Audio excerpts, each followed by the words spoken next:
Добро вечер, почитувани гледачи. Време е за ново издание на Заспи ако можеш во новата работа недела. Јас сум Драган Милосављевиќ, колегата Горан Момировски е повторно на својата позиција десно од мене. Добро вечер, Горан.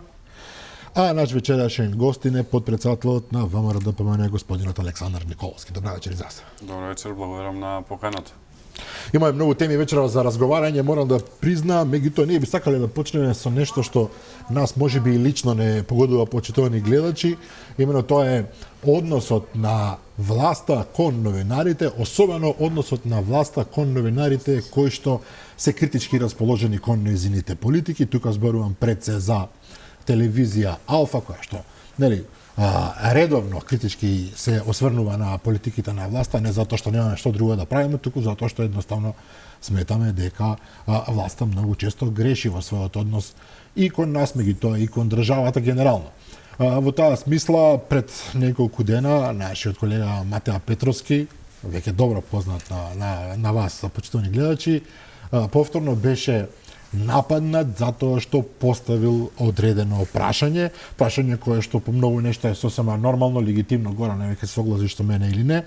Прашање дали Македонија едноставно би можела да се најде во позиција при одредени политички околности, буквално сите битни места во државниот апарат, зборуваме за највисоките места, председател на државата, макар и нека е ВД, потоа премиер на владата, потоа председател на собранието, да се најде и министер за надворешни работи, да се најдат во рацете на ДУИ, што само по себе не е баш нешто кој знае колку коректно, меѓутоа веднаш беше препрочитано од министерот, вице-премиерот Битики и од премиерот на владата како крајно некоректно прашање и имаше една инсинуација дека всушност Алфа работи против албанците, има против албанците во структурите на власта.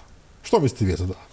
Мислам дека оно што го направи премиерот и вице-премиерот е вулгарно, е крајно непочитување на медиумската слобода и на потребата граѓаните да бидат информирани. Многу едноставно е, кога се занимавате со јавен живот, нема тешки прашања.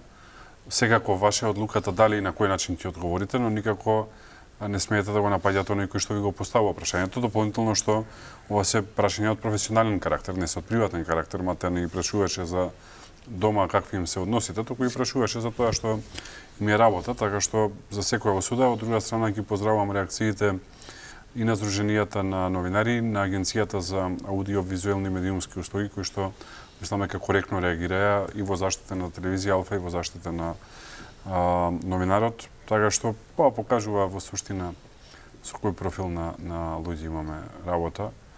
Обично, кога квалитетот е низок, суетата е висока. Така таа пропорција оди. Едното оди со другото, ама во обратна насока. Да.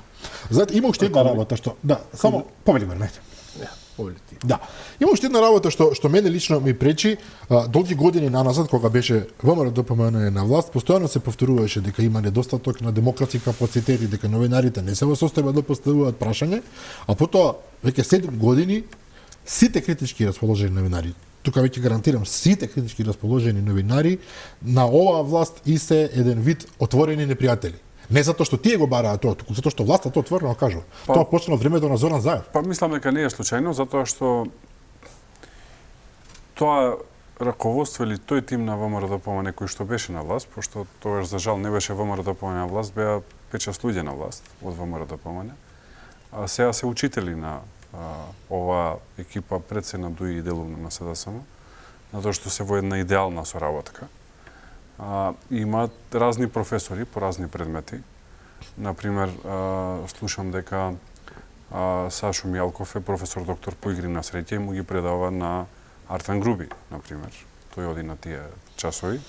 И слично има одредени други професори и доктори по слобода на медиуми во наводници, кои што им предаваат на вие како да се однесуваат.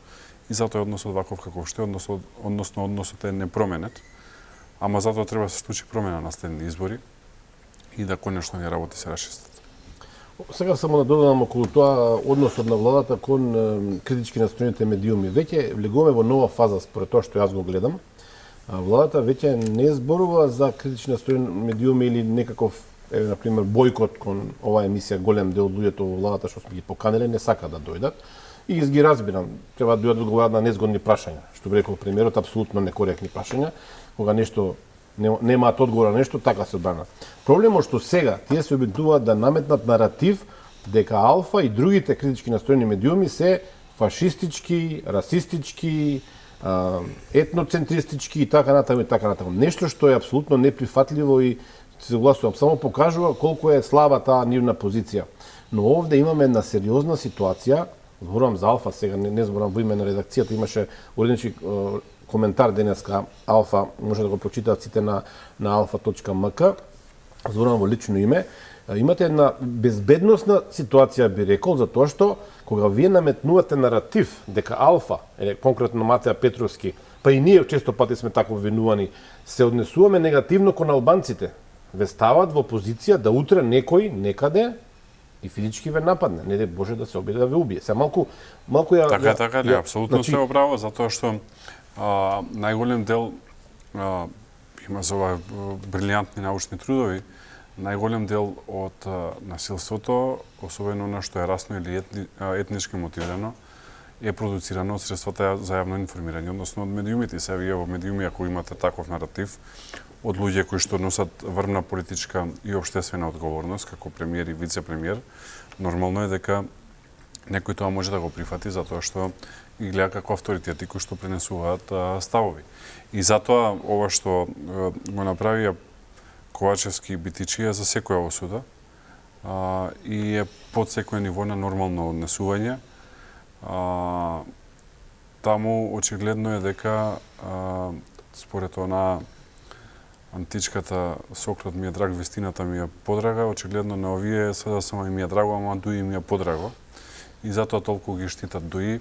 Треба да знае јавноста дека Битичи не е представник на Дуи, туку е на СДСМ. Ама мислам дека можат златна медалја да му дадат во Дуи, затоа што нема член на Дуи кој што така ревностно би ги бранел Дуи, така да мислам дека се квалификуваше за златен медал со настапот кој што го имаше кон Дуи, а овај врв на СДСМ сегашен е апсолутно платинеста награда од Дуи, значи вакви поддржувачи на Дуи какви што сега има во лицето на Миле Зечевич, на Димитар Ковачевски, немало во историјата на ниједна политичка партија, вклучувајќи и самата Дуи, Ахмет и помалце се поддржуваат, што го поддржуваат Ковачевски и Зечевич. Николски, долго време сте во политиката, иако сте релативно млад. Зошто се случува ова? Видовме на анкетата на Market Vision, релевантна анкета, релевантна истражувачка куќа дефинитивно. Дуи е пред СДСМ, што никогаш исто така не се случило во историјата. Па логично е, затоа што во моментов владата е предводена од Дуи, не е предводена од СДСМ и луѓето се определуваат за тој кој што ја води владата и сега тие кои што ја поддржуваат владата, кои што се толку, кои што се околу 9% од населението, реално е толку, а тоа се тие кои што имаат директна корист и никој друг освен тие што имаат директна корист, кои поддржуваат Дуи, а не СДСМ, затоа што Дуи ја води владата. Затоа што нема одлука која што намислиле да ја реализираат Артан Груби и Али Ахмети, која што не ја спровеле, за разлика од било кој други одлуки кои што било кој друг партнер во владата се обидува да ги реализира. И клучниот проблем во моментов за Македонија е што нема баланс. Македонија е држава на баланси и држава на разговори и преговори заради својата специфична и мешана и етничка и религиска структура. Прв пат има дисбаланс затоа што албанската политичка партија е далеку посилна од македонската политичка партија, не само во смисла на позиции, туку и во смисла на капацитет на луѓе и профили кои што ги водат институциите. Например, министерот за финансии во било која комбинација да оставите е доктор на науки за министерот за земјоделие, едниот е од Дуи, другиот е од СДСМ. И заради таа доминација која што ја покажуваат, а и заради агресивноста која што имаат, јасно е дека Дуи ја води владата. Може ли само се да вратиме, Драган, извини, околу нешто што спомнавте преска, што се случува денеска, имаше комисија во собранието, да не сгрешам сега која, Европската комисија, се извинувам, за европски прашања, каде што на дневен ред, ако не се лажам, беше законот за игри на среќа. Да. Не можам да го разберам тоа. Закон за игри на среќа се носи преку европско така наречено знаменце. Рековте вие учителот Сашо Мијалков, ученикот Артан Груби, но и наследникот, претпоставувам, на сите тие силни ресурси. Станува збор за 3 компании, се зборуваше дека се поврзани и со еден од лидерите на бугарската казино мафија, поврзан со Русија и така натаму и така натаму. Тоа како може да помине со европско знаменце? Прво, формално ќе ви одговорам, па суштински, формално има неколку области кои што Европската Унија воопшто не ги регулира и ги има оставено на земјите членки, самите да ги регулираат. Една е игрите на среќа, затоа што тоа е многу суптилно прашање и зависи од културата на живење на секоја нација. Така што последно што може да се стави со европско знаменце е закон за игри на среќа, затоа што нема никаква регулатива на европско ниво за игрите на среќа од било кој вид. Не знам, еве, ќе кажам неколку крајности. Во Австрија се дозволени, во соседна Унгарија не се дозволени. Во Бугарија се дозволени, во соседна Грција не се дозволени. Кажувам, соседи во рамки на Европската Унија. Што пишува во објаснувањето на... Ништо, празна е кореспондентната табела. Пишува дека Артан Груби сака да се спаси од одење во затвор. Зошто? Што е суштината на измените кои што доаѓаат во собрание? Тие се обидуваат да продадат филм во јавност, дека ова го прават со цел да се отстранат објектите за игри на среќа на повеќе од 500 метри од образовни објекти. Но тоа е само шминката, а суштината е следна. Во моментов има завршени или во тек на процедура 4 постапки кои што се спротивни на постојниот закон на игри за среќа. Првата постапка е владата додели лиценца за јавно-приватно партнерство со компанијата Новоматик, каде што државата е 51%, а Новоматик е 49% за организирање на видеолотарија, односно му преведам народот, тоа се оние апарати мања веча, кои што може да се најдат или во кладилници или во овие така наречени електронски казина. А законот јасно вели дека таква компанија може да има само една, затоа што во еднина е напишано во членот кој што власта сака да го смени, и се тие од еднина го менуваат во множина. Идејата е да тоа е регулирано и да го има ограничено на пазарот, а не да го има на секој ќошка кој што го има во моментов и да буквално се цица народот. Тоа е првата причина. Втората причина, во законот за игри на среќа никаде не е предвидено дека владата со приватен партнер може да формира онлайн друштва за игри на среќа или за обложување. Од причина што онлайнот мора да е строго регулиран, затоа што пристап на телефони на компјутери имаат и малолетници, оние кои што се под 18 години, а согласно законот за игри на среќа и според секоја нормална логика, малолетни лица не се дозволуваат да влегуваат во објекти во кои што случуваат овие игри на среќа. Сега владата, односно Артан Груби, затоа што тој е подпишан на одлуката, дозволува да се формираат вакви 3 друштва во кои што ќе има државата 51% и 49% приватниот партнер. Се зборува во јавноста и до сега не добивме кредибилен демант дека таксани се овие 3 лиценци на Васил Бошков Черепот од Бугарија, прекарот кажува се, иначе лице на црна листа на Соединетите американски држави, во моментов пребеган во Дубај. Значи, дури во една корумпирана Бугарија решиле да го гонат, можете да замислите колку е корумпиран. И исто така на косовски фирми треба да се поделат овие лиценци. И последно, нешто што владата го крие како змија од нозе, и да испровоцирам јавно, нека одговори Артан Груби дали неговиот пријател, кој што е директор на државната лотарија, има купено над 1000 апарати за коцкање директно од Васил Бошков Черепот, а договорот не го објавува на Бирото за јавни набавки и го крие со цел јавноста да не може да го види. Се измените на законот се во насока да ова се легализира. Но она што го заборавил Артан Груби или не го знае, затоа што сепак е нели доктор на науки по новинарство, со цела почит кон вашава професија, ама тоа му е официјалниот докторат. Тоа звањето, дали е така, е друго прашање. Кај докторирал е друго 12. Но она што го заборава е дека законите не може да важат ретроактивно, така што дури и да успее да го протурка законов со европско знаменце, кривичните дела кои што се сторени претходно, кои што ги споменав, не можат да ги покријат овие измени, затоа што во моментот на сторување на кривичните дела важел друг закон, според кој што тие биле кривични дела. И ниједна измена на кривичниот законник не може да му помогне, затоа што застарувањето овдека е од оваа година, значи треба 10 години нанапред, а исто така може да се гони и по други членови. И се во една паника и во еден страв прават низа на глупости во јавност, а во собрание прават едно силување на процедурата, каде што законот го пуштаат со европско знаменце. Се сеќавате дека имаше реакција од страна на Европската унија за злоупотреба на европското знаменце и на австрискиот амбасадор. Исто така зборуваат глупости во јавност, велат дека австрискиот амбасадор бил повлечен после таа реакција во Австрија, а вистината е дека на човекот му заврши мандатот. Имаше класична опроштајна вечера тука и си замина како што заминува секој амбасадор на кој што ќе му заврши мандатот. Иначе сега тој е еден од повисоките службеници во Министерството за надворешни работи на Австрија, односно е директор за мултилатерала, што оние кои што се во дипломатија знаат колку е значајно за народот. Значи ги регулира односите на Австрија со Европската унија, со Обединетите нации, со ОПСЕ, со Советот на Европа и така натака. Така што кога прават грешки, веќе не знаат како да се одбранат самите себе.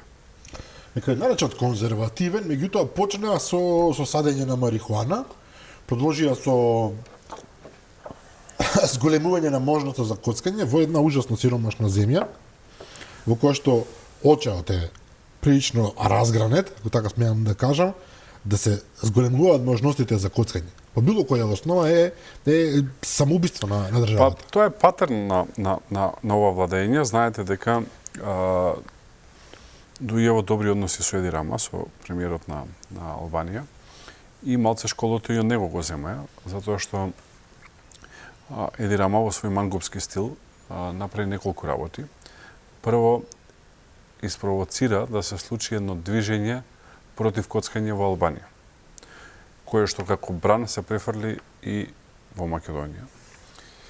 И тој како добар премиер во наводници реши да го послуша апелот на ова движење во Албанија и да ги забрани игрите на среќа во Албанија. Но тоа што не се кажува се двата чекори после тоа. А тоа е следно. Првиот чекор беше во Албанија се додели само една лиценца, значи монопол за онлайн игри на среќа. Значи вие физички го тргате објектот и после тоа игрите на среќа и носите во секој дом затоа што секој има компјутер или Исто ви се фаќа, не, полошо е, така. И добитник на лиценцата беше ни помалку ни повеќе брат му на Еди Рама. Случајно, не понудено. Точно. Пошто тоа не беше доволно, сега веќе дозволуваат и физички повторно, значи онлайн останува, плюс физички, и таму добитник на лиценцата е брат му на Еди Рама. Така што тие и тоа школо го копираат овдека. Сега не прашам нешто, го поставам прашање на многу наши гости, особено вие сте пратени. Иначе јас во живот не сум влегол во ниеден објект за игри на среќа. Не дека имам нешто против тие кои што влегуваат, тоа е личен избор, дури за ова што популарно народот го нарекува кладилници, знам дека е една социјална категорија од луѓе гледаат утакмица, се забавуваат таму и така натака, но јас во живот никогаш не сум влегол, но сакал нетел морам да навлезам во материјава, затоа што вместо да се занимава владата со привлекување на странски инвеститори или со борба со корупција, се занимава со европско знаменце на закон на игри за среќа и сакал нетел, еве, морам помалци како експерт да заучам на тема. Јас сум влегол сега 2-3 пати последниве 3-4 години, а претходно одев почесто. Во кладилници зборувам, не во казина, не сум се коцкал. Со вашите колеги во собранието од СДСМ, јас разбирам кога Ковачевски, Спасовски, Грковска, Маричич, не знам, Николовски, министрите прават тоа што им вели Дуј, што имаат, нели, што е танте за кукурику. Ти мене тамо ми даваш, јас тебе тамо ти дам. Меѓутоа, што станува со вашите колеги пратеници во собранието кои што ќе мораат да гласаат, внимавајте, закон за игри на среќа што можат да осиромашат и да уништат многу семејства во ситуација кога тие лично објективно ништо не добиваат. Може нивните шефови партиски. Тоа е една општа психоза каде што пратениците од власта слепо ги следат насоките кои што доаѓаат од страна на нивните предпоставени. И Николовски тоа многу паметно луѓе има од СДС. Една тажна приказна за однесувањето на овој и претходниот состав на пратеници од СДСМ, да не забораваме дека ова се пратеници кои што изгласаат договор за добрососедство и пријателство со Бугарија, од кој што нема Д од добрососедство. Ова се пратеници кои што изгласаа промена на име и ова се пратеници кои што се спремни да гласаат промена на устав, а изгласаа лани француски предлог во кој што Македонија и македонецот се однародува и од македонци стануваат бугари. Така што штом тие луѓе се спремни да гласаат ваков тип на работи за европско знамеце на закон за игри на среќа, мислам дека воопшто нема никаква грижа на совест, што доволно зборува колку е уништија државата и до кое дно ја донесува државата. Држава. А може ли се префрлиме на... И го спомнавте зборот, колеги, јас тоа го замерувам и на пратениците од мојата пратеничка група. Ние не сме колеги со нив, затоа што за да бидеш со некој колега треба да имаш минимум заеднички вредности кои што ги делиш на работното место, а ние немаме ни една заедничка вредност која што ја делиме, така што извинете, ама не сме колеги. Ја. Може ли да се префрлиме на ова што е денеска, не денеска, со месеци актуелно се разбира, меѓутоа денеска повторно се наметнува како тема. Денеска е берлинскиот процес, самитот на берлинскиот процес во Тирана. Во исто време Бујар Османи, министер за надворешни работи, е во Украина, трет пат веќе е отиден таму, дава подршка. А ја реши Македонија, па се. Да. Меѓутоа даде интересна една изјава вчера чинам на 21 анализа околу европскиот бран, знам ќе речете аман, меѓутоа сепак вели министерот дека ако сега не ги решиме уставните измени аман, нели, ќе влеземе во групата на држави со отворени прашања, ако ние да немаме отворени прашања, тоа малку ме збуну, ние имаме отворени прашања секако. Потоа вели дека европскиот бран што ќе дојде на Балканот ќе ги елиминира антиевропските политичари. Ова можам да погадам дека се однесува на ВМРО ДПМН, можеби уште на некој. И вели, предлага поточно, вели наместо избори подобро е да се одржи референдум за тоа дали граѓаните се за или против Европската унија, тоа е вистинското прашање. Па ја од третото ќе почнам, мислам дека би бил тој најсреќен да воопшто нема избори, затоа што знаат на избори како ќе поминат. Во однос на антиевропски политичари, тој и шефот него се едни од најголеми антиевропски политичари во Македонија. А во однос на почетокот на преговори на Македонија со Европската унија, јас сум просто зачуден затоа што нели ние имаме една таква величина од министер за надворешни како него, кој што ќе го решаваше Нагорно Карабах, нели правеше средби со Го реши на сега. Азербејџан, со Ерменија и така натаму, оди 3 пати во Украина. Председавач на ОПСЕ, тој е прв председавач на ОПСЕ кој што светов го знае, тоа што таква функција не постои, вака да сме најасно. Се работи за проста ротација секоја година, една земја членка формално се нарекува представач, но тоа не е никаква функција. И се една таква величина, еден таков авторитет во меѓународните или минимум во европските односи, да не може да обезбеди државата на која што е министер да почне преговори, ја навистина не можам да разберам дали е скромен па не сака да се докажува пред колегите или ние има нешто што не гледаме, но ваква една величина мора да ја заврши работата. Ја очекувам дека ќе ја заврши работата и дека Македонија ќе почне преговори со Европската унија. Голем дел нашите гледачи не разбираат вашата иронија. Мислам дека разбираат, интелигентни се луѓето. Интелигентни се, мака делува сериозен човек. Бујар Османи се доживува дека е сериозен политичар. Не, ја мислам дека е сериозен. Како се представува, очекувам да бугарите излезат и да речат, имајќи предвид дека министер за надворешни на Македонија е председавачот на ОПСЕ и кој што направи брилјантни резултати во својата кариера како представач на ОПСЕ и да се откажат од барањето за промена на уставот и Македонија да почне преговори со цела една таква величина да може да се докаже после тоа во преговорите.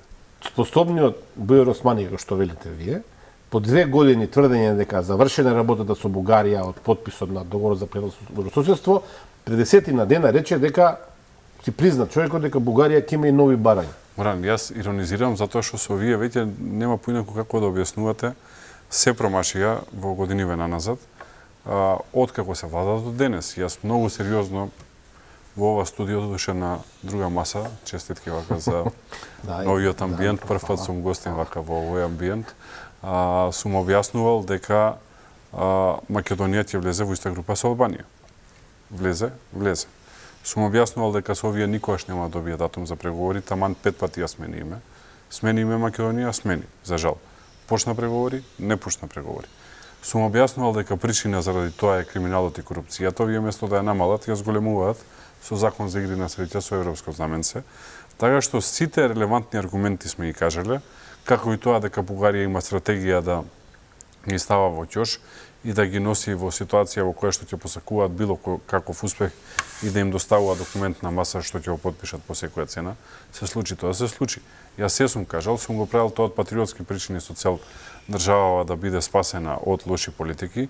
Тие што правеле? Реагирале кон мене со омаловажувања, дека тоа што го зборувам е научна фантастика и така натака и така натака. Јас ќе дојам кај вас на интервју, ќе кажам 10 аргументи, тие ќе ми одговорат со организирана кампања по Facebook и по Twitter во која што ќе ме нарекуваат со погрдни имиња, кои што во животов никогаш, например, ни прекар не ми биле. Јас во Охридски имаме ние прекари, ама не се такви какви што ги пишуваат по социјални мрежи, затоа што не ме познаваат. И јас се смеам на таа работа, лично мене не ме погодува, но погодува народот, затоа што не слушаат тоа што им се кажува, прават обратно и ја донесува Македонија да е најсиромашна држава на Балканот.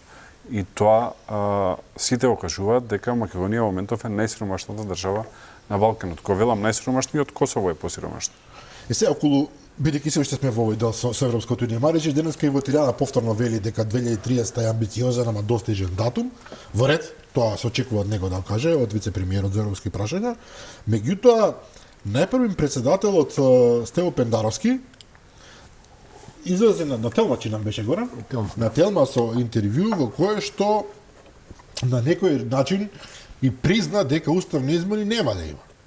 И дека рече во тој случај едноставно ќе останат како Жежо Костен во рацете на некоја идна влада, меѓутоа во принцип ја призна фактичката состојба. Прв пат некој од врвот на власта ја призна фактичката состојба. Само додадам, во исто време, тоа е врв на конфузијата, рече дека во моментов сме поблиску до уставни измени отколку што сме биле пред 2 месеци. Тоа ќе можеме да го доелаборираме. Да, меѓутоа самиот рече дека е така. Од друга страна и председателот на владата Димитар Ковачевски можеби индиректно посебно наговести дека процесот на уставните измени, иако нели мора засилено да оди и сите таа реторика што општо е позната, на некој начин, барем јас така го разбрав, индиректно исто така ја прифати таа околност дека така ќе останат работи.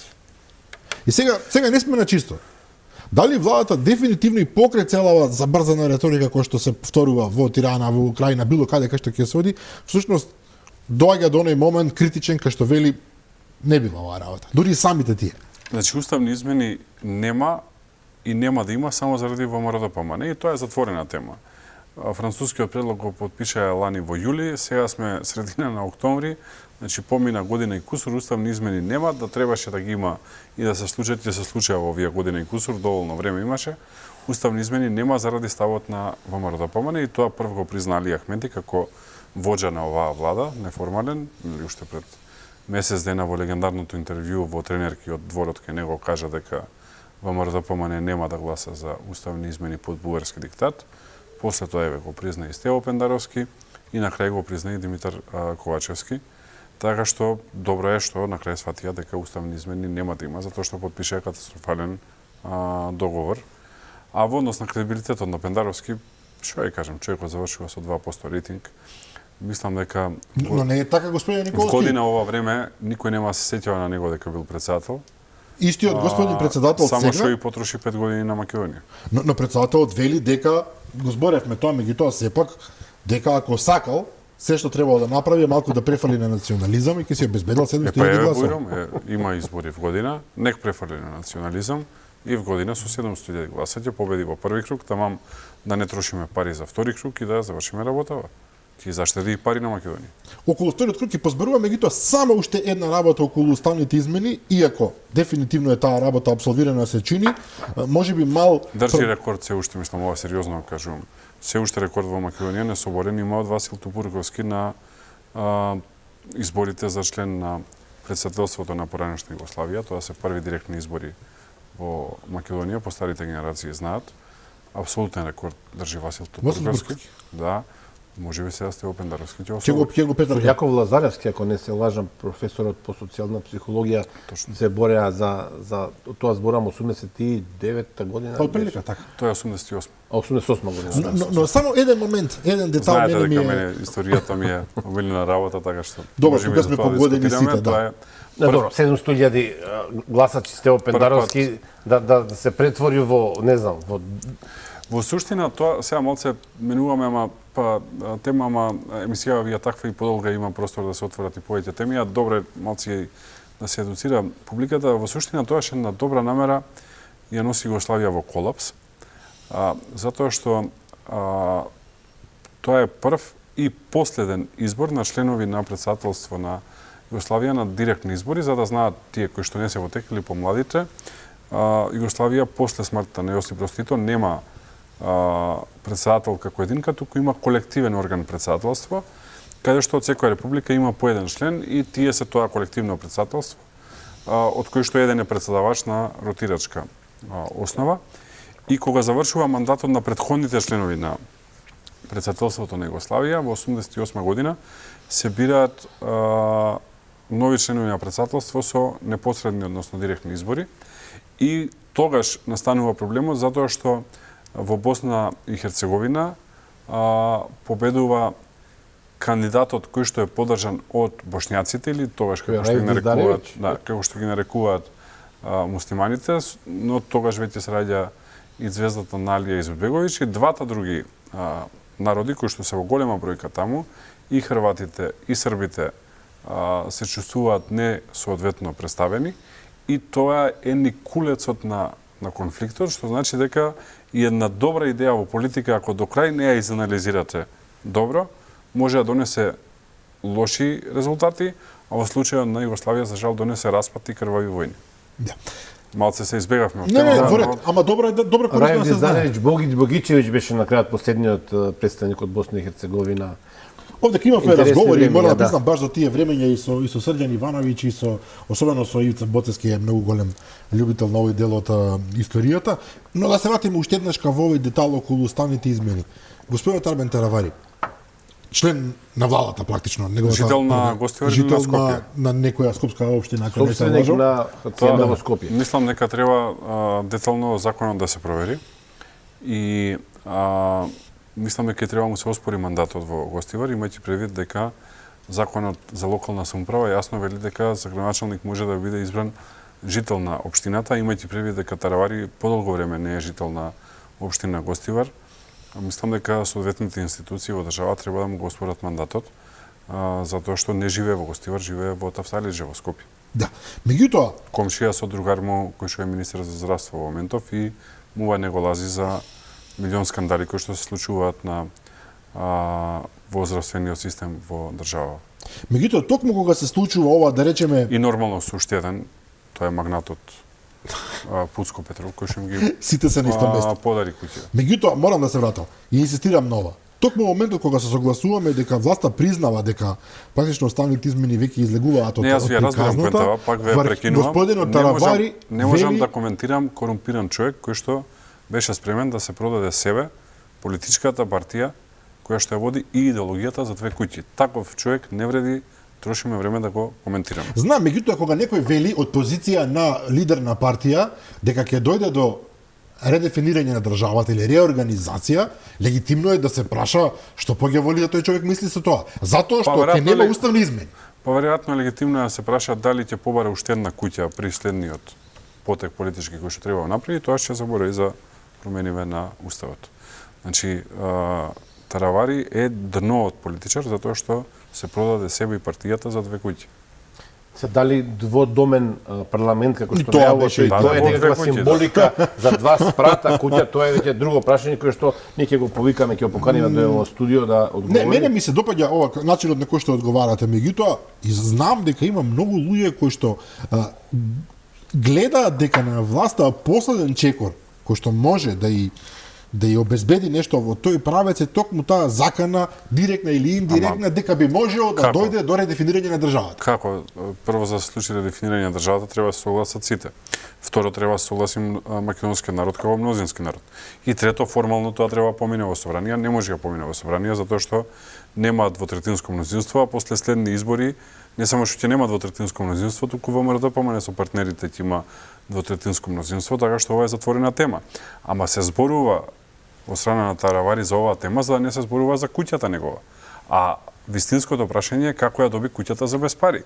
И тоа е темата на која што тој треба да одговара, ама за да не одговара на интервју за куќата без пари, зборува за ова, а тука морам да искоментирам и искритикувам дел ваши колеги новинари затоа што не му ги поставуваат вистинските прашања. Вистинското прашање кое што остана неодговорено до денес е дали тоа беше цената за влезот во влада. Затоа што направија 180 степени свртување, а тоа е дека од една класична опозиција која што заедно со ВМРО-ДПМН се бореше на локалните избори да ја сруши владата на СДСМ и на ДУИ, и во Гостивар меѓу другото стана градоначалник со поддршката на ВМРО-ДПМН, наеднаш после тие локални избори сврте, ама тој период коинцидира со периодот на купување во наводници на овие две куќи, така што логичното, јас кога бил новинар, тоа би го прашал. Господине Таравари, дали тоа што дојдевте две куќи гратис е цената за влез во владата? Ако одговори да, окей, знаеме дека е на пазар. Ако не, следното прашање е, добро, како сте вие толку способен да купите куќа во Тафталиџа за 400 евра квадрат, а комшијата ваш, истата или слична куќа ја купува за 2500 евра квадрат? Која е магијата на ваше преговарање за да го ставиме агент за недвижности, па и останатите граѓани да можат да купуваат или преговараат за Европската унија? Рековте дека сте му дали поддршка за градоначалник на Гостивар, бевте заедно во опозиција, се чувствувате на некој начин изневерени од таа приказна? Па апсолутно, затоа што морате во животот да имате некој образ и мора во животот да имате некое достоинство, да држите до себе.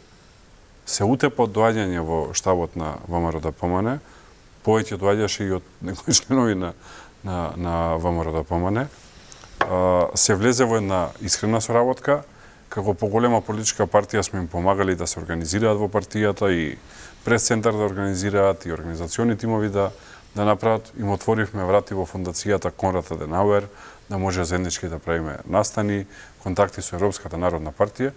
И што направи? Стана председател на партијата, да подсетам дека председател на партијата стана во есента 2022 година и после тоа влезе во влада. И што мислите за тој човек? А во меѓувреме, иако беше дадена изјава од негова страна 6 месеци претходно дека со ДУИ криминалците не може да се ни да се разговара. Особено што еднашка беше во таа влада, беше извркана и пак се врати. Но, знаете, што е проблемот? Јас согласувам дека не треба да се коментираат несериозни политичари, и Таравари, Ковачевски, Османи. Меѓутоа, тогаш ние ќе немаме мисија овде ќе треба да збориме за народна музика, што е можда и за храна, што е поблагородно. Но, морам да ве прашам околу председател Пендаровски, вие прв пат овде за него рековте дека е Алапача и тоа некако му остана на Стево Пендаровски председателот. Многумина на социјалните мрежи го нарекуваат Алапача. За жал, негова жал се разбира, изгледа дека тогаш не сгрешивте. Мора да пофалиме туку и колешката Оливера Трајковска на интервјуто во четврток во Вин-Вин на Телма, му постави сериозни прашања, сериозни аналитични прашања, од кои што тој се изгуби, како што јас го видов интервјуто, комплетно се изгуби. И сега конкретно прашање за вас е, тој спомена, рековте, некои од членовите на ВМРО-ДПМН помалку доаѓале од Таравари, нели, во ВМРО-ДПМН, тој таму спомена една варијанта што и претходно ја зборуваше дека некои членови на раководството на ВМРО-ДПМН дошле преку посредници до него и барале да се врати Груевски во земјата, а тие посредници биле избркани од... Не можам да го разберам, искрено 3 пати го гледав интервјуто. Кои се тие членови на раководството на ВМРО? Постојат ли такви или само во главата на председател државата? Такви нема, јас да ве подсетам и да ја подсетам и јавноста. Кога прв пат ја даде таа изјава Стево Пендаровски, јас утрената имав пресконференција во собранието на комплетно друга тема, на тема прислушување и следење на опозицијата, и една ваша колешка новинарка ме праша за истата работа и реков дека има краток и долг одговор. Краткиот одговор е дека тоа е неточно, а долгиот одговор е дека се работи за најголемата алапача во Македонија, затоа што освен да озборува, ништо друго не знае. И за жал во тоа има претворено функцијата, седи таму по цел ден, дреми наводно, не работи ништо, не се среќава со никого. Ниеден релевантен светски државник го нема примено. Не зборувам за мултилатерални форуми кај што имате 30, 40, 50 луѓе па во ходник ќе се стикаат. Зборувам за формална официјална посета, да отиде да му се построи гарда, да го пречекаат и да го примат. Нити председателот на Германија го примил, нити председателот на Франција го примил, нити премиерот на Велика Британија го примил, да не зборувам. Да не зборувам за... Има и причина, ќе стигнам и до тоа, ако ми оставите време. Да не зборувам за председателот на Соединетите Американски држави да го прими. Еве, Зборувам како стратешки пријатели на Македонија, неколку држави набројав. Така што такви активности нема. Денот му се сведува на средби со неколку агенти од Агенцијата за разузнавање и озборување по мене по тебе. На тоа му се сведуваат дневните активности, затоа е ваков каков што е. И јас пред секој интервју многу се спремам, навистина секојаш се спремам и внимавам на секој збор и кога нешто ќе кажам, стојам позади тоа. До сега скоро и да немало работа која што сум ја кажала, не се покажала таква. Не случајно јас сум избрал за Стево Пендаровски да кажам такви работи, затоа што тој тоа го прави. Нема релевантен чинител во Македонија кој што се сретнал со него, кој што не го дели моето мислење. Затоа што средбите се дуаат на еј да ти кажам за овој, еј да ти кажам за оној, најчесто коментира приватен живот, да е најтрагично и промашува работите што ја кажува, најчесто се неточни. Но тоа не е работа на претседател на држава. Работа на претседател на држава е да ги штити националните интереси, што тој не го прави, и да промовира државата надвор. Колку странски инвестиции има донесено Стево Пендаровски? Некој ќе рече не е негова работа, па и на Александар Вучич како претседател на Србија не е негова работа, па ги носи во Србија. Горе-долу ингеренциите на македонскиот и српскиот претседател се исти, затоа што слични се уставите на Македонија и Србија. Малце поголеми ингеренции има српскиот претседател, но малце не е тоа нешто суштински значено. Или покажал ли карактер Стево Пендаровски, како што Милановиќ покажува во Хрватска, со слични ингеренции. Или покажал ли моќно обединување, како што Штајнмајер покажува во Германија, кој што има слични ингеренции како претседателот во Македонија. Иначе, не случајно Стево Пендаровски нема средби со странски државници, затоа што во стил на класична лапача, Стево Пендаровски е единствен државник од сите државници на 30 земји членки на НАТО алијансата, кој што во јавност изнесе ултрасензитивен брифинг на НАТО алијансата, кој што брифинг е направен за првите луѓе на земјите членки на НАТО алијансата. Имено, некаде во ноември месец, НАТО алијансата прави брифинг, каде што вели дека во февруари следната година, дури скоро и датумот го погодуваат, значи се работи за добри разузнавачи, Русија ќе нападне Украина. И тоа се прави на затворен брифинг со цел земјите членки на НАТО да можат да се подготват.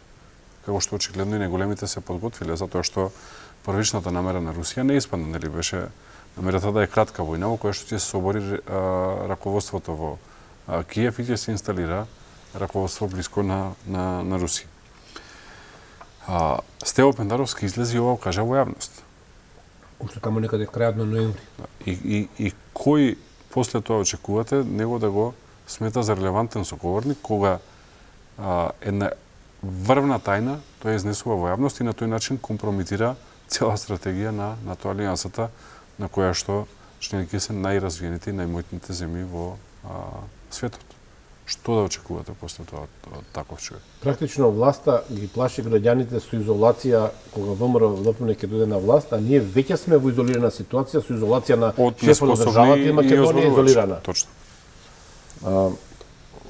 Не знам дали намерно или случајно, рековте дека нема такви членови во раководството на ВМРО ДПМН, но претседателот неколку пати инсистира дека високи членови, или како ги нарекуваше, членови на раководството на ВМРО ДПМН, преговарале со нив. Највисоки функционери. И ние се обидуваме со Драган да анализираме кој би може да биде тако тој човек или тие луѓе и навистина не можеме да... Вака се.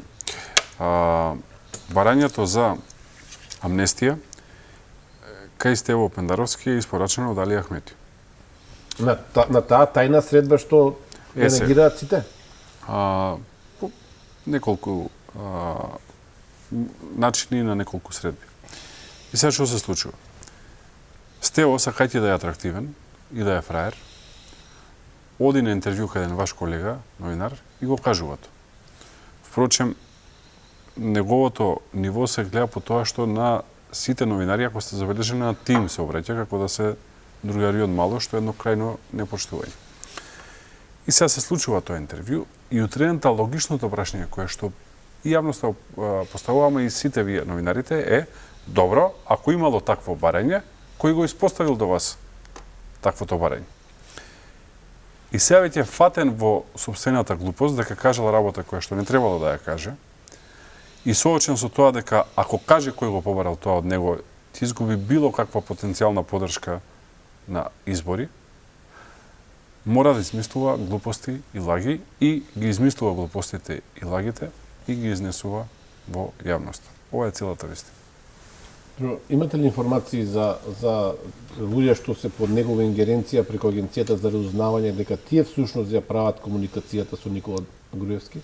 Не можам да извадам доказ, тоа што не ми е мене работа да следам некого кај се движи, но има сериозни информации дека е тоа така. И уште едно прашање. Но повторувам, за работи за кои што сум 100% сигурен ги тврдам, ова не го тврдам, велам дека има сериозни информации, но не тврдам. Така. Уште едно прашање, Доста сум правник. прецизен во Исте изразувањето. правник, што е многу поважно. Познавате меѓународно право, познавате и обвинителство во Македонија. Дали Стево Пендаровски, доколку имал таква комуникација со луѓе кои што биле во контакт со Никола Груевски, кои што формално правно, настрана тој дали е политички прогонет, тоа е факт дека е така. Но формално правно тој е прогонето лице, бегалец од правдата. Дали Стево Пендаровски треба да го пријави овој случај пред обвинителството? Треба да го пријават тие кои што биле во комуникација и доколку не го направиле тоа, претпоставам дека не го направиле, прават кривично дело. Но суштината е тука дека барањето кон него е од политички карактер и дека е испоставено такво барање. Дали одбил или не знаеме. Тој тврди дека одбил. Но ако навистина е толку принципелен, требало утредента да излезе да го каже тоа. Да речи, кај мене вчера беше тој. Тој побара таква работа, ја го одбив затоа што, а не да се молчи таа работа, па се бараат начини и кога веќе ние како ВМРО не извадивме работата на чисто, после тоа да пробува да наоѓа образложенија во јавноста кои што не држат. Дали случајот Никола Груевски за вас како политичка партија е дефинитивно завршен? Дигна една мислам дека тоа што имавме да го кажеме го кажавме, се заврши таа тема и тоа е затворена тема. Зошто јас на пример посветувам волку внимание на Стево Пендаровски не е затоа што било кој во ВМРО не се плаши од исходот на следните претседателски избори, тој е познат кандидатот на ВМРО ќе победи. Но мислам дека на Македонија не сме да се случи втор пат ваков профил на политичар да преземе одговорна и врвна функција, претседател едно од највисоките, формално највисока функција, суштински едно од највисоките функции во државата. Една ваква празнина, една фасада без суштина, веќе не сме да дозволиме во Македонија да победи, како што исто така не смееме да дозволиме лице кое што не учествувало на избори да стане премиер на Македонија. Тие се две работи кои што како константа ние мора да ги изградиме во ова општество, а тоа е да на врвни функции доаѓаат луѓе со личен кредибилитет и квалитет од една страна и од друга страна тие да бидат избрани од народот. Во моментов Македонија има премиер кој што на ниедни избори за ништо во животот не учествувал, а станал премиер и нормално е тој да не чувствува одговорност кон сопствениот народ. Но тоа ќе се види во наредните неколку месеци и двајцата веројатно Ковачевски сигурно ќе излезе на изборите, за Стево Пендаровски не сме сигурни, тој се уште нема црт став, дали ќе се појави веројатно прашање дали има став дека сака да биде. Меѓутоа дали ќе го имајќи подржат? предвид дека очекува 700.000 гласа да освои, ја очекувам да се појави. Ако го подржат СДСМ и ДОИ како нивни кандидат, ако не како независен кандидат, затоа што вие ако имате потенцијал од 700.000 гласа, нормално е одите на избори, тепате во први круг и тоа е тоа. Но самиот тој рече дека не бидува работата како и покрај иронијата, не бидува ситуацијата. Веќе прераснува во цинизам, Не бидува. Помалце, ама има пример во или регионов. сарказам. Има пример во регионов, нели другар му Румен Радев, нели велам другар затоа што му се обраќаше Стево на љубави на Румен Радев. Борисов, мислам дека му Не, и на Радев, Зоките поздрави, нели му рече. Да. Очигледно се многу блиски чим така си се обраќаат. Румен Радев вториот мандат го доби без поддршка од ниедна политичка партија, излезе човекот и победи се. Нас допаѓал, не се не допаѓал, и односно не се допаѓа и водел каква што води политика кон Македонија негаторска, тоа е друга работа, но факт е дека излезе на избори за втор мандат без поддршка од политичка партија И победи, да. И победи, така што очекувам Стево да го направи истото. Нема да го направи, и да тој се го рече. тестира. Тој рече во оној интервју рече дека председател без Во тој поддршка не бидува во од тој партија. случај очекувам да се го одржи зборот, кој што го има заборавено. До сега има две работи поврзани со финансии заборавено, иако глуми скромен. Првиот е вети дека ќе ја донира платата во хуманитарни цели. Не гледаме дека нешто хуманиста на меѓу време ја донира платата. Тоа е првата работа која што ја заборави. И втората работа која што ја заборави рече дека по завршувањето на мандатот нема да ги користи председателските привилегии. Бенефиции, Гледам да. сега нешто дека молчи на темата, очекувам да се го одржи зборот и по завршувањето на мандатот да се врати во автокоманда кај што си живееше пред да стане председател. Да видиме, можеби навистина ќе го направи тоа. Искрено јас се надевам дека ќе го направи тоа заради тоа што тоа веќе не е политичка игра, тоа е веќе човечко достоинство, етика и морал и ќе биде страшно. Јас не верувам, ама ај да видиме. Но што околу полека доаѓаме до времето за вести, имаме уште неколку минути. Што околу датумите за изборите? Власта и натаму не сака да излезе со конкретна Има, Драган, информација. закон во Македонија. Законот е јасен, се знае кога се одржуваат избори. Добро ќе беше Македонија да имаше предвремени избори, сега во октомври, сега добевме при крај на кампања со цел да побрзо ова власт си оди, но решија на сила да остане уште некој месец. На пролет има и парламентарни и председателски избори, ќе ги изгубат едните Но и очигледно другите ќе бидат и ќе одвоени случат според промени она во што го гледаме сега. Па и да се Ќе изгубиме одвоени, уште десетина милиони евра плюс, што и не да е се баш. одвоени и да се споени, ВМРО ДПМН ќе победи, но проблемот е дека ќе изгуби Македонија. Прво ќе изгуби време, а тоа е најдрагоцениот ресурс кој што еден човек го има, затоа што, нели, за жал на сите времето ни е ограничено, бесмртни нема. Второ ќе изгуби пари, затоа што, како што кажавте, ќе се случат два одвоени изборни циклуси, кои што ќе чинат многу. И трето, економијата ќе изгуби, затоа што на 6-7 месеци ќе бидат сите процеси запрени. Прво од формален аспект, затоа што има законски ограничувања во однос на работата на владата и на државата кога има избори, а второ и од суштински аспект, затоа што бизнисот е многу стегнат кога има избори, чека да го види исходот. Така што е една ситуација каде што инфлацијата на храната во последниве 3 години е 46%, односно цената на храната за само 3 години е покачена за 46% или народски кажано за пола нагоре, што секој го чувствува кога ќе отиде во продавница или маркет. Дополнително ќе го отежни животот на граѓаните, затоа што уште пола година ќе има замрзнат бизнис. Но власта се чини дека нема проблем со тоа. Не, апсолутно дека нема, затоа што се работи за себешни луѓе кои што само на себе мислат и на сопствениот криминал. Но тоа се предизвици кои што ќе ги решава владата на ВМРО ДПМН, предводена од ВМРО ДПМН, и ќе ги решиме. Мислам дека имаме и тими решенија кои што ќе донесат резултати во Македонија. Често ова што ќе го кажам во дел од јавноста контролирана од власта е сатанизирано, дел и смевано, но јас стојам позади ова што го кажувам и ќе го повторам и вечер овдека, тоа е дека првите резултати на нормализација и средување на Македонија може да се видат за 6 до 9 месеци.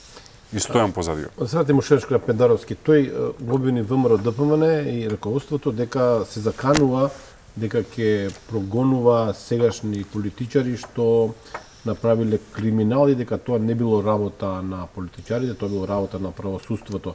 Практично, како да искажа страв дека можеби и тој лично, но пред се за другите не во владата кои што имаат извршна власт. Ние не се закануваме, ние кажуваме факта. Тоа е дека да, ќе огониме криминалот и корупцијата, така што нема тука закана, тоа е факт. Закана е друг тип на изразување. Овде ние само кажуваме факти. Да, точно ќе огониме криминал и корупција, кој што е широко распространет во оваа власт. Така. Кажете ми, што е логиката? Не можам да разберам логиката да се оди прво на парламентарни избори, а потоа на председателски, а потоа на парламентарни. Тоа Па нема логика. Нема логика, освен уште некој месец власт. Иначе логика нема никаква логика. Знаете како, да има некаква можност власта да направи некаков исчекор, да чека некоја голема, да влеземе во ЕУ, огромна инвестиција. Видете за каков профил на власт се работи. 2021 беа преказани на локални избори. Јас, не дај Боже, јас сум на нивно место, не од политика, би ми било срам неколку месеци на улица да излезам после таков дебакл. Нив мува не ги полази, продолжија да си владеат со вештачките бројки што ги имаат во собрание. После тоа, година дена лажеа дека не овој вторник, другата среда, ВМРО-ДПМН ќе гласа за уставни измени, па тоа не се случи, ама го купуваја времето. Сега лажат дека со раздвоени избори кој знае што ќе направиле, ништо нема да направат, но повторно се обидуваат да окупат времето. И еве ќе врзат 4 годишен мандат. 4 години се ништо, но 4 години за Македонија се изгубено време. За 4 години власт, ништо од ова што направија не вреди. Да. Разговараме со подпредседателот на ВМРО-ДПМН Александар Николовски. Сега ќе побарам пауза, односно ќе ги погледнете кратките вести на Алфа, потоа се враќаме на разговорот со Александар Николовски.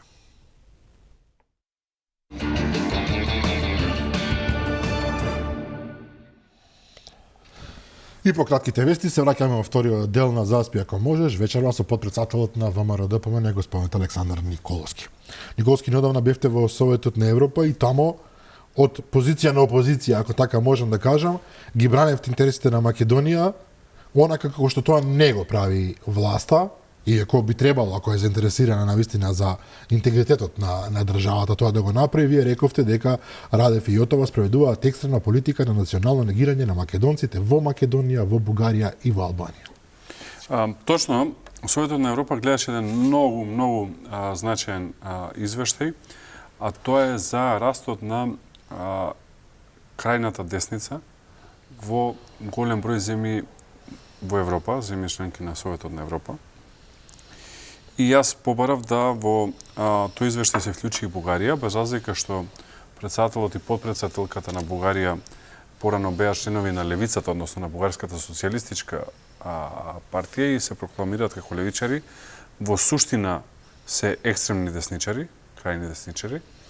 И побарав да нивните активности се вклучат во извештајот и се вклучија, затоа што водат во 21. век политика на национално негирање по три основи. Кон Македонија ја злоупотребуваат позицијата на земја членка на Европската Унија со цел да бараат македонците да се одродат и да прифатат дека биле во минатото бугари и дека зборуваат дијалект на бугарскиот јазик. Кон македонците во Бугарија целосно национално негирање и непризнавање на основните човекови права, пред се правото на образование на мајчин јазик, правото на здружување и на национална определба, и не спроведуваат 14 пресуди на Европскиот суд за човекови права од Страсбур, ако се обврзани на таа работа. И кон македонците во Албанија, политика на национална асимилација преку корупција, затоа што им нудат привилегии и пасоши од Бугарија, кои што се пасоши и на Европската Унија. И тие луѓе со цел да се спасат од сиромаштијата во Албанија можат и да посегнат по таква работа од економски причини и побарав Европската Унија да ја ревидира својата политика на слободно патување за бугарските државјани, односно за оние кои што имаат бугарски пасош, затоа што бугарските пасоши се злоупотребуваат за спроведување на политички агенди и во Македонија и во Албанија, ако сакате и во Молдавија тоа го прави Бугарија. Така што мора оваа политика да се ревидира. Тоа се моите позиции, стојам позади нив. Предпоставам дека после тоа од влада се имаат извинувано за овие мои ставови, имаат викано тоа една будала од опозиција, не го слушајте, но јас стојам позади тоа што го кажав и здравие кога ќе добиеме можност да водиме владата и ќе го спроведуваме ова што го зборувам во Страсбур. Дали кога ќе водите владата ќе направите нешто во однос на спроведување на овие 14 пресуди од Советот на Европа, од Судот за човекови права во Страсбур кон Бугарија, заради тоа што макумина знаат кај нас дека всушност еден од критериумите за членство во Европската Унија е и почитување на пресудите на судот. Бугарија тоа не го прави. Прво, едно јасно инсистирање тие се спроведат. Второ, има механизми во Советот на Европа, кои што Македонија за жал не ги користи. Македонија е земја членка полноправна на Советот на Европа. Точно, колку што има Бугарија привилегии и обврски таму, толку има и Македонија, затоа што сме равноправни, сме на иста маса и има начини кои што можат да се направат. Јас сега како пратеник ќе ви кажам што направив во рамки на мониторинг комитетот, каде што сум член, ја отворив дебатата и известителот за Бугарија јасно побара Бугарија да ги спроведе пресудите, има така наречен подкомитет на правниот комитет кој што се однесува на спроведување пресудите, каде што понекогаш случајно сум член, кој што упати писмо до Бугарија со закана за санкции. Санкциите се во смисла на враќање на Бугарија еден чекор назад во односите со Советот на Европа. Тоа е во дел на парламентарниот дел, а во дел на извршниот дел, она што се вика Совет на министри, постојат и многу по-силни механизми кои што треба да се иницираат. Паметно би било кога тоа не би го иницирала Македонија, туку друга земја членка, која што Македонија би замолила да го направи тоа, а начинот на замолување е секако да таму се изнесат аргументите и да се излобира со цел таа земја членка да го направи. Нормално е тоа да се прави низ едно пријателство кое што би се создало со таква држава, но Македонија тоа не го прави затоа што нели Бујар Османи е представач на ОПСЕ и има многу обврски како представач на ОПСЕ и врвна дипломатска фигура во светот во моментов и нема време да се занимава со ситници како што се, например, односите меѓу Македонија и Бугарија. Додека го решава проблемот на Украина, веројатно сега и меѓу Газа и Израел. Да. Меѓутоа вие додека Да, имаше нели изјави за тоа одма. Да. Да, повика двете страни да се воздржат и така. Да. Додека бевте во Советот на Европа, уште една многу важна тема се потегна таму и вие го поддржавте извештајот на Советот на Европа за злоупотреба на преслушувањето и следењето.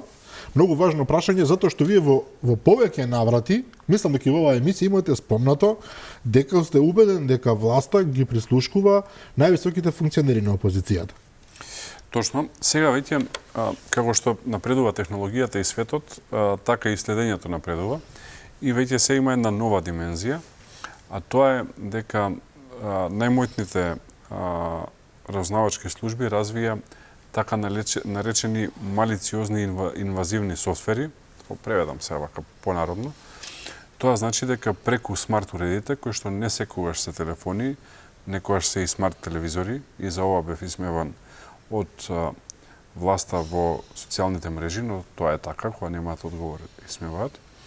Значи, преку смарт уредите може да се врши следење. Например, телефонот или лаптопот или телевизорот може да послужат како звучник, како микрофон и како камера. Тоа значи дека на секој еден човек кој што користи дома смарт телевизор, тоа се најголем дел од телевизорите кои што сега ги има во секој еден дом, може буквално да му се влезе во спалната соба, односно да му се влезе во приватноста на домот и да се слуша што зборува тој човек со својата сопруга и со своите деца, да тоа се снима и да тоа утре се користи како уцена кон него, теоретски. Што е една многу сериозна повреда. Ако во минатото и тоа се зборуваше и во Страсбур, во познатата Орвелова 1984 година, требаше да се обрати главниот карактер на книгата на телевизорот и да е свесен дека се снима, нели? Сега не треба да се обрати нити да даде согласност, туку тоа се прави без согласност. Ако во минатото овие малициозни софтвери, тогаш популарно наречени тројанци, се вбризгуваја на мобилен телефон преку давање согласност, преку кликање на одреден линк од страна на корисникот, сега тоа се прави без никаква согласност. Нема потреба од вирус во превод. Точно. Сега кај е проблемот со Македонија? Првиот проблем е дека една од фирмите која што има развивано малициозни софтвери, кои што некоја се нарекуваат Pegasus, некоја се нарекуваат Predator, за тие два се расправаше во Советот на Европа, но има и други подваријанти, не знам, италијанската варијанта е Медуза, например, и така натака, е интересна за Македонија, ќе објаснам подоцна зошто. Значи, еден тип на ваков софтвер е развиван и во Македонија, од страна на македонската компанија Cytrox, која што во меѓувреме Соединетите американски држави токму заради оваа работа ја ставија на црната листа, некако тоа помина незабележено во јавноста или малце забележено, но тоа е факт. Тоа е првата работа за која што зборував во јавноста. Не поведе обвинителството Македонија никаква истрага, власта не поведе никаква истрага, нити даде било какво соопштение во јавноста поврзано со оваа компанија. Може би е причината што собственикот е близок на оваа власт и беше долгогодишен спонзор на СДСМ, додека беа во опозиција, добар пријател на Радмила Штиневска и на неколку други таму крупни фигури. Иначе, да кажеме, еден куриозитет за јавноста, во моментов Штиневска е истоштално моќна во СДСМ и од позадина влечи голем дел од потезите во СДСМ и е главен советник на Димитар Ковачевски.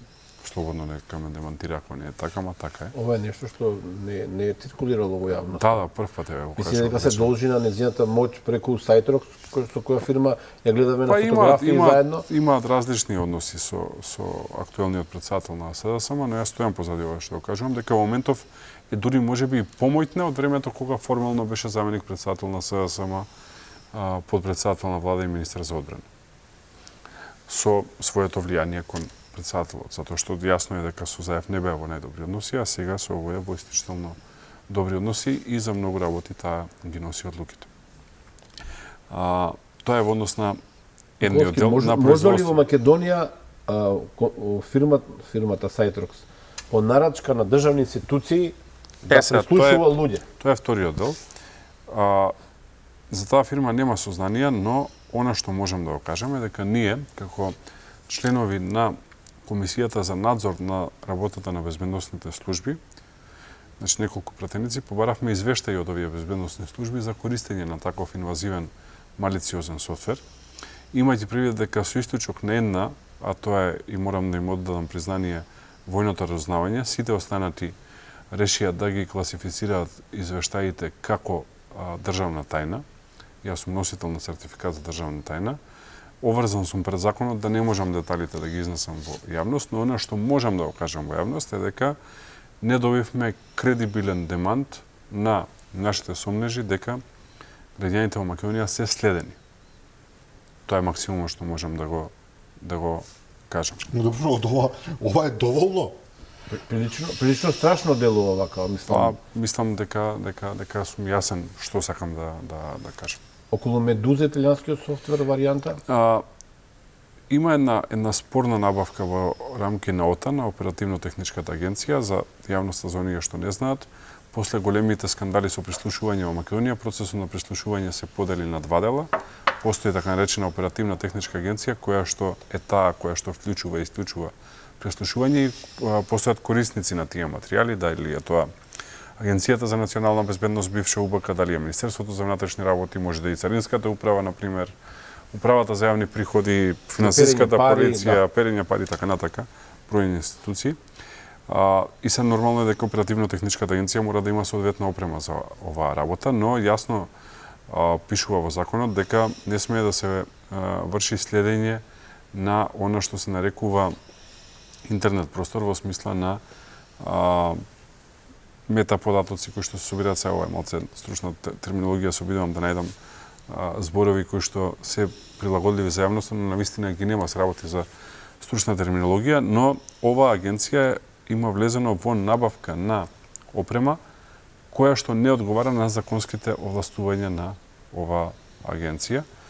Тоа е и во делот на оваа италијанска опрема, но се надевам дека со изборот на нов директор на Оперативно-техничката агенција, затоа што на претходниот му заврши мандатот, и ова ќе може да биде соодветно презентирано во јавност, а надлежните институции ќе се го испитаат, иначе не е направено како што дел сакаат да го представат и да префрлат одговорност исклучиво од страна на директорот на Оперативно-техничката агенција, туку е направено со одлука на влада и со овластување од страна на влада на затворена седница, така што одговорноста е и кај владата. Не може да се насочува одговорноста само кон една адреса, одговорноста оди од премиерот па надале. Се враќам малку чекор назад. Доколку агенциите од кои што побаравте податоци за користење, некористење на овој малициозен софтвер не ги прогласија за државна тајна тие податоци, целата јавност ќе имаше прилика да види што се прави и дали има опасност, дали има... Значи, видете вака, ние добивме 4 извештаи. Добивме извештај од Агенцијата за национална безбедност, Агенцијата за разузнавање, војното разузнавање и контраразузнавање и МВР. Единствено беше класифициран извештајот од војното разузнавање и контраразузнавање и таму има јасно напишано дека тие нити поседуваат ваква опрема, нити имаат сознанија дека некој во рамки на оваа институција имал било каков допир со ваква опрема и морам да кажам дека ја кажуваат вистината, затоа што нашите сомнежи не беа насочени кон оваа институција, но логично беше од сите 4 надлежни да се побара извештај. Во останатите 3 каде што имаме сомнеж и имавме сомнеж кредибилен, извештаите дојдоа класифицирани со државна тајна и не може да бидат изнесени во јавноста. Но мислам дека со се тоа што го зборувам, доволно кажувам за да секој интелигентен ме свати. Јас кажам малце подиректно, доколку не ја ставиле таа класификација на државна тајна, сите ќе видевме дали некој користи малициозен софтвер за прислушување на граѓаните. Еве, не мора понатаму да одиме. Ајде, уште едно прашање на крајот. Денеска слушаме на пресконференција на ВМРО ДПМН една страшна информација дека во тие така наречени тир зони, каде што треба да доаѓаат странски инвестиции, каде што нема странски инвестиции, ние трошиме како народ, како буџет на државата, само за една набавка 5,5 милиони евра, нешто што јас кога го слушнав навистина подскокнав. Значи не имате зона за Штип конкретно е таа, нели? Нема ништо не се случува внатре, а вие потрошите 5 милиони евра. И во 4 набавки огромни пари во една компанија. Точно, значи таму што се случува? Една иста компанија добива 4 тендери во Дирекцијата за слободни економски зони во вредност од 16 милиони евра. 16 милиони евра за 4. Тоа е прво. Второ, оваа компанија нема ни еден друг тендер за ништо добиено во своето постоење. И трето, нема никакво искуство во работата. Тоа е во однос на компанијата. Во однос на зони, Дирекцијата за технолошко-индустријски развојни зони, тоа што е суштински, е дека нови странски инвестиции во Македонија нема, што значи дека нема потреба овие пари да се потрошат, иначе дај Боже да доаѓаат странски инвестиции, па да треба да им се уредува земјиштето, уредување на земјиште, градење на пристапен пат, водовод, канализација, осветлување, оградување, што е една обврска на државата, но имајќи предвид дека не доаѓаат странски инвестиции, нема потреба се трошат овие пари, иначе таму е директор, еден од кандидатите за председател на СДСМ, Јован Деспотовски, нели беше кандидат за председател, кога Ковачевски беше избран за и прилично близок на Радмила Шекерински. Да, и беше и шеф на кабинет. Немаме се од странска инвестиција видено. Постојните странски инвеститори цело време се жалат на односот кој што го добиваат, но затоа се трошат вакви пари и еве можеби е добро да објасни во јавноста дали е вистина или не дека близок член на неговото семејство е адвокат во една адвокатска канцеларија и дека постојните странски инвеститори, како и оние кои што се заинтересирани евентуално да инвестираат, се насочуваат дека токму во таа адвокатска канцеларија би ги добиле најдобрите адвокатски услуги, а кога ќе ги побараат таму, тие адвокатски услуги ги чинат многу повеќе од она што е адвокатска тарифа. Николовски, јас би се вратил уште еднашка, 16 милиони евра. Се надевам дека и на ова ќе даде одговор. Тоа е, владата се пофали лани со една странска инвестиција, рекоа дека е 200 милиони евра, призлезе после тоа дека биле 20 години по 10 милиони евра или 10 години по 20. Ние зборуваме за која нема таква. Се пофали владата. Се пофали, ама не се реализира. Дефинитивно, немаме дилема. Како и она за електричните возила кои што никаде ги нема во Тетово. Како ги нема? Па, ние дојдовме со Драган со електрични возила. Значи, само кај мене тоа ги нема. Извини, само јас на дизел возам, значи. Извини, тоа се 16 милиони евра. Тоа е една, па не би рекол, пристојна, солидна странска инвестиција. Значи, ние сме потрошиле за... Драган, со 16 милиони евра мене ми се може да се изградат 2 спортски сали, може да се изгради болница, може да се изгради брана, може да се изградат неколку паркови, еве, наброив 4 работи кои што може да се направат со 16 милиони евра. Ќе треба повторно да правиме емисија за Чебрен, професорот од УКЛО, Универзитетот Климент Охридски во Битола, Александра Трајковски, сам дека се вика, повторно има фантастични анализи колкава грешка е направена со Чебрен галиште дање на Грција. Николовски за таа тема ќе изгубиме страшно многу. Таму по мене добро е што ќе се реализира конечно идејата за Чебрен и галиште, сепак е тоа една мега идеја. Проблемот е што државата мора да води соодветна стратешка и национална политика. Не можете тоа да го дадете на сосед кој што минатото не се покажа како пријателски кон Македонија. Под грчка уцена оваа држава 2 пати смени име, прв пат во поранешна Југословенска република Македонија, па потоа во ова ново Северна Македонија. Под истата таа уцена оваа држава смени знаме, под истата уцена се откажа од заштита на малцинствата во Егејска Македонија или понивно во Северна Грција. и вие да мислите дека тие има добри намери кон државата во еден ваков стратешки проект, мислам дека е сериозен проблем, а еве пошто доста нови работи секогаш се обидувам да извадам на интервју, уште еден предизвик за јавноста, тоа е дали владата преговара со грчка електропреносна компанија за продажба на дел од МЕПСО на грчка електропреносна компанија. Иначе МЕПСО, за да знаат граѓаните, е се што гледаат жица и далновод преку кој што се пренесува струја во Македонија е собственост на државата преку компанијата МЕПСО. Значи, дали власта преговара дел од енергетската мрежа во Македонија да ја продаде на грчка компанија, со што целосно би се загрозила националната безбедност, затоа што ние овдека не можеме да седиме ако нема електрична енергија, тоа е основата на животот.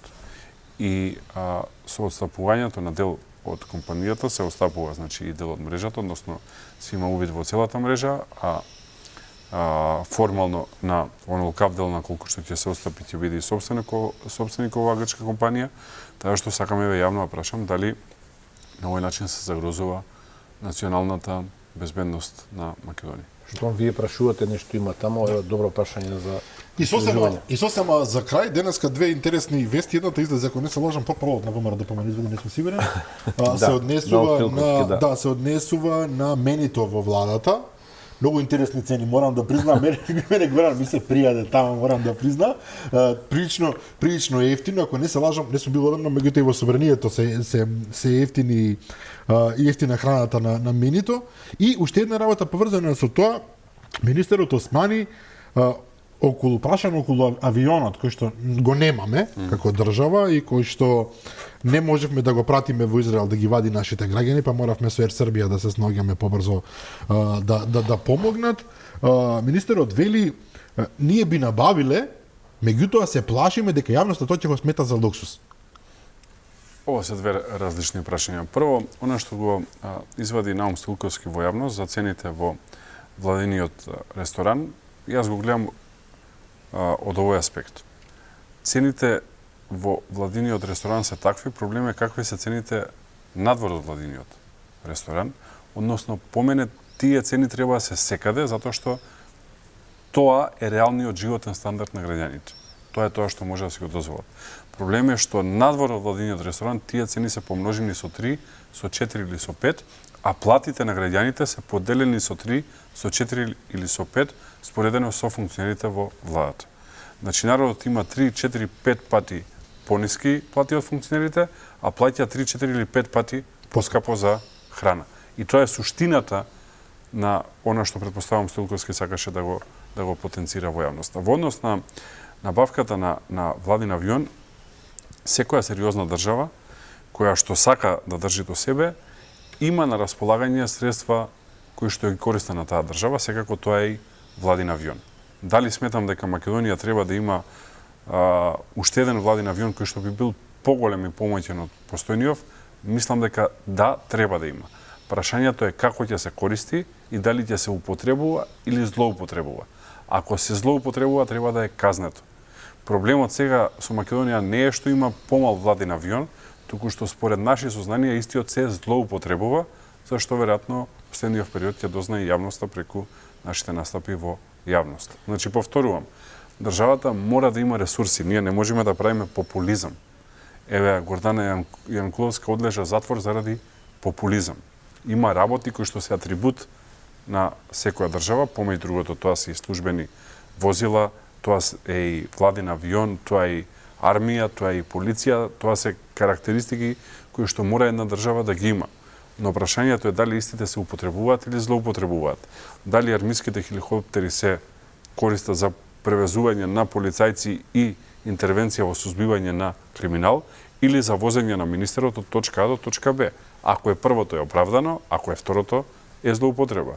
Дали Македонија која би купила поголем владин авион, тој би се користел за да се извлечат нашите луѓе од Израел или би се користел за некој да се луксузира и наместо со комерцијален лет, например од Скопје до Виена, каде што картата е 200-300 евра, да оди со овој владин авион кој што ќе потроши 20-30 илјади евра.